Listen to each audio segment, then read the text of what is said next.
Hello guys, this is Carl Marquisha, Sales Executive here at Mitsubishi Abad Santos. In this video, ang titignan naman natin ay ang 2026 Mirage G4 GLX CVT. Pag-uusapan natin kung ano ba yung bago sa unit na to, magkano ba ang SRP, magkano ang kanyang monthly amortization, at ano ba yung mga freebies na ibibigay ko kapag sa akin kayo kukuha ng Mirage G4. Kaya tara, samahan niyo ako.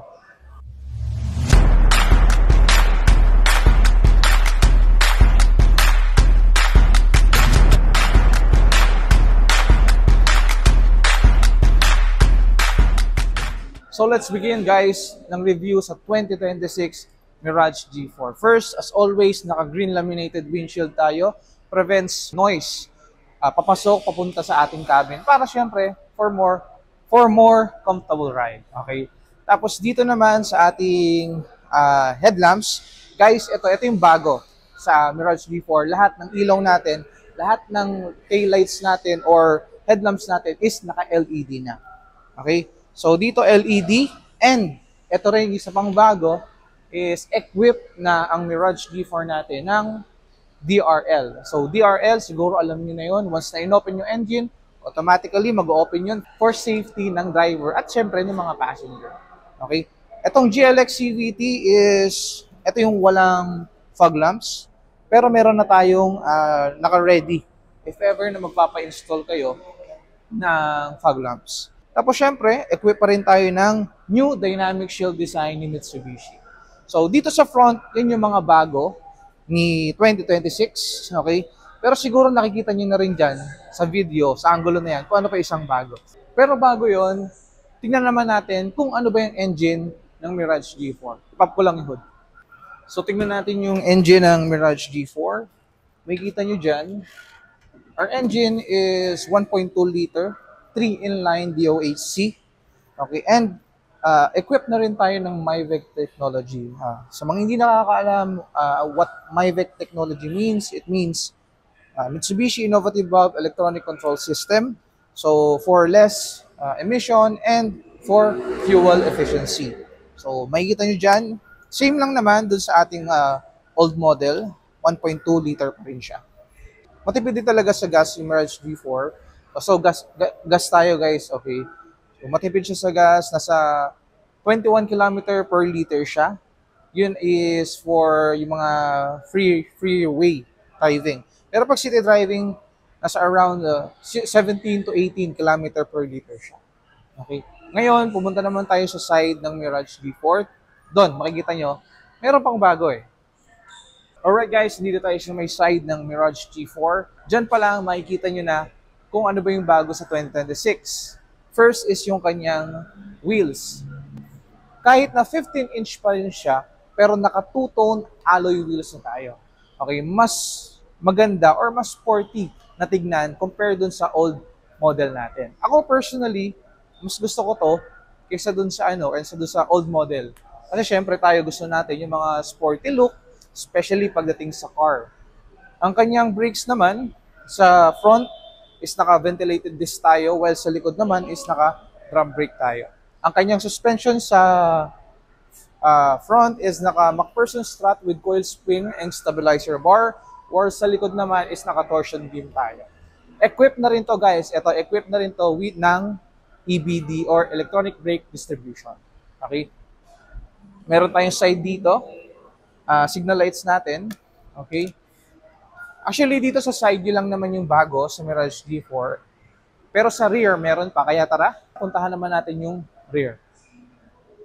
Alright guys, dito naman tayo sa rear ng 2026 Mirage G4. So, makikita nyo, iba na yung design ng kanyang tail lamps, okay? Or tail lights natin. LED na yan, okay? Combination tail lights to. Tapos meron na rin tayong black garnish dito.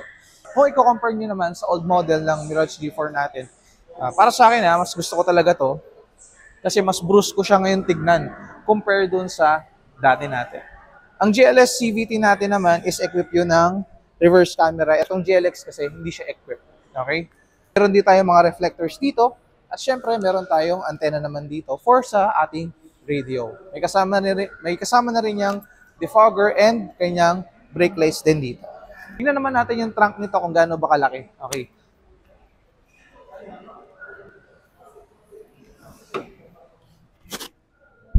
So guys, ito yung trunk ng Mirage G4. So nandito yung kanyang spare tire na nakalagay. Okay. Sobrang spacious ng trunk nito. So kahit nga ano kahit tao kasya rito. Hindi, joke lang. Joke lang yun guys. So makikita nyo sa video kung gaano ba kalaki siya. At tapos na tayo ngayon sa kanyang exterior. Ngayon pumunta naman tayo sa loob or sa kanyang second row. Okay. Nandito tayo sa second row ng 2026 Mirage G4. So, okay, first mapapansin ninyo, leg room, as always, same lang naman sila na sukat. Maluwag pa rin, nakasagad na to. Ako, ang height ko is 5'8". Kung mabait kayo, 5'9" nyo na. Okay. Pero ayun, sa kanyang, meron din tayong mga speakers dito sa loob. Ayan, may speakers tayo dyan. Okay. Tapos is, ito ang gamit nating material for the seats is high quality fabric. Okay. Meron siyang mga patterns, makikita niyo dyan sa video ito. And nagustuhan ko sa lahat naman siguro ng ng sedan is ito meron ng armrest. Natataas siya at nabababa. Okay? Meron na ring cup holders dito for more comfortable ride naman natin. Okay? So, dito naman sa sa ating second row, meron tayong mga window controls, sarili-sarili yan sa lahat naman, and may mga locks tayo. Headrest, meron din tayo sa second row. Okay, and actually sa second row, ay ito pa pala, yan, may lagayan tayo for our cellphones or sa mga papers natin or magazines, meron din. Sa second row natin, yun lang naman, wala namang pinagkaiba na sa old model natin. Punta naman tayo ngayon sa driver side. Alright guys, nandito na tayo sa driver side. First, the door trims. Guys, unahan ko na kayo. Ang ating exterior sa driver side, scene lang naman din. May mga touch of piano black tayo dito sa kanyang infotainment. And 7-inch pa rin to. And sa kanyang steering wheel, naka-urethane wrap tayo na merong voice recognition answer call drop call connected sa ating SDA. Tapos, sa kanyang door trims, meron siyang window controls and transmission natin syempre CVT. Ang ating material naman, kagaya na nabanggit ko kanina, is naka high quality fabric ang gamit natin. Glove box dito. Check na yan. Diyan nyo lalagay yung mga kailangan nyo, yung mga papers ninyo. Okay. Sa ating steering wheel, meron tayong silver accent dito. Makikita nyo dyan. And actually, yun lang naman. Wala talagang pinagbago. Meron tayong mga charging ports lang dito. As always, meron yan. And yung ating cigarette para sa ating mga dashcam. Meron din tayong cup holder dito. Okay. So, ano ba yung bago? Bukod dun sa gulong, bukod dun sa kanyang mga lights. Okay. Ito yung mga bago niya pa, guys. Sa kanyang safety. Okay. First, gaya na nabanggit ko, is naka-EBD na siya. Electronic brake distribution. Second is, equipped na to ng active stability control para mag-prevent yung sasakyan natin mag-skid for slippery roads. Yun yung purpose nun. And pangatlo naman is yung kanyang anti-lock braking system. Meron na rin tong hill start assist. So, sa mga hindi familiar kung ano ba yung hill start assist, ito for example, uphill siya. Okay? Tapos, meron kayo, naka-brake kayo. Siyempre, pa-uphill kayo pa ganyan.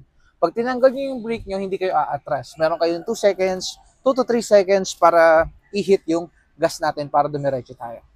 Okay? Actually, guys, yun lang naman yung bago. Pero para sa akin, mas okay daw. Siyempre, every time na nag-upgrade naman, mas okay pa rin yung upgrade. Okay? Especially sa looks. Minsan kasi ang hanap natin yung looks lang. Hindi ko lang alam sa inyo kung ano yung preference ninyo. Pero ngayon, pag-usapan naman natin kung magkano bang SRP nito at ano ba yung promo niya ngayong month at syempre yung kanyang monthly amortization. Kaya tara. So guys, yun yung full review ng bagong 2026 Mirage G4 GLX CVT. Ngayon, ito na.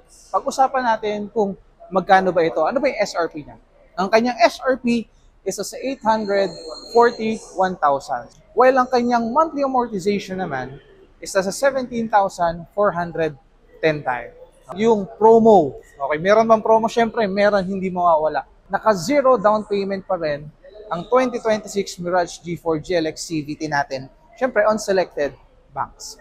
At if ever, sa akin kayo kukuha ng Mirage G4, ito yung mga freebies na aking ibibigay sa inyo. Yan yung mga freebies na ibibigay ko once na sa akin kayo kumuha ng Mirage G4. At kung naging malaking tulong naman sa'yo itong video na to, huwag nyo kakalimutang i-hit yung like button at syempre, subscribe to the channel para maging updated ka sa mga bagong video na aking i-upload.